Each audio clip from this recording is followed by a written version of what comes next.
Two people are arguing about whether Christianity is true. One of them says Christianity only exists because people were brainwashed as kids. If you were born in India, you'd be Hindu. You've likely heard that argument before, and it feels powerful, but it's also completely illogical. Let's talk about the genetic fallacy and why where something came from doesn't tell you whether or not it's true.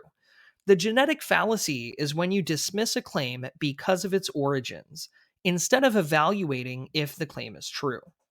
It's a kind of reductive fallacy, trying to oversimplify a complex idea by focusing only on a single aspect, in this case, where the idea came from. Let's look at a few other examples. Imagine you're given a medicine, but then someone says, oh, that was invented in Germany during wartime, so it must be bad. That's the genetic fallacy. The medicine either works or it doesn't. Its origin doesn't change the facts. You only believe in the multiplication tables because you were taught them in school.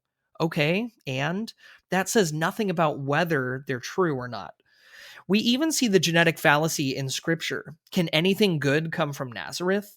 In other words, dismissing truth based on where it came from. Kind of like, you can't trust the gospels, they were written by Christians. So, what about that argument? If you were born in a different country, you'd believe something else. Maybe. That might explain why someone believes, but not whether it's true. And notice this fallacy cuts both ways. If you say someone only believes in God because of their upbringing, you could also say someone only rejects God because they were raised in a secular home.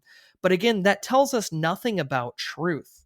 When someone dismisses Christianity because of its origins, they're avoiding the real questions. Did Jesus rise from the dead? Is the Bible historically reliable? Does the Christian worldview make sense of reality? These are the questions that actually matter. So, next time someone tries to discredit a belief based on where it came from, point out the genetic fallacy. Ideas should be tested on truth, not on origin. Even if someone inherited their faith, that doesn't make it false. And even if an idea came from an unexpected place, that doesn't make it wrong. What matters isn't where it came from, but whether it's true.